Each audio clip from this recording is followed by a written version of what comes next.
أستاذ أشرف عبد الباقي، منور الدنيا في مهرجان الجونة. الله يبارك لك، تسلمي. أولاً حابين نعرف رأي حضرتك في الدورة الجديدة من المهرجان.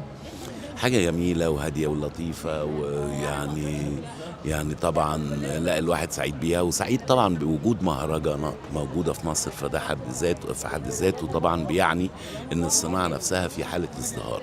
أستاذ أشرف، لما بتسمع كده مسرح مصر، إيه اللي بيجي على بالك؟ ان تجربة الحمد لله عملناها، وهي خلصت بقى لها مثلا 8 سنين، لكن الحمد لله صداها الى الان بسط الناس، ويمكن شجع ناس كتير ان هم ينزلوا من بيوتهم ويروحوا المسرح. لما بنسمع بقى راجل وست ستات، الذكريات الجميلة، إيه أكتر حاجة ممكن تقول إنها لمست قلبك ومش هتنساها في سلسلة راجل وست ستات؟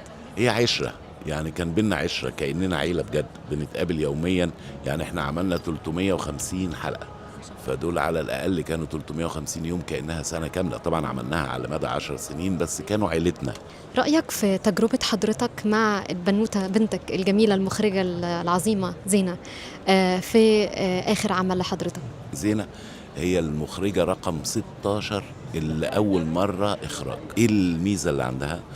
حكاية توجيه الممثل، عينيها بتقدر تشوف الشوط بشكل كويس، فطبعا اتبسطت جدا من التجربة.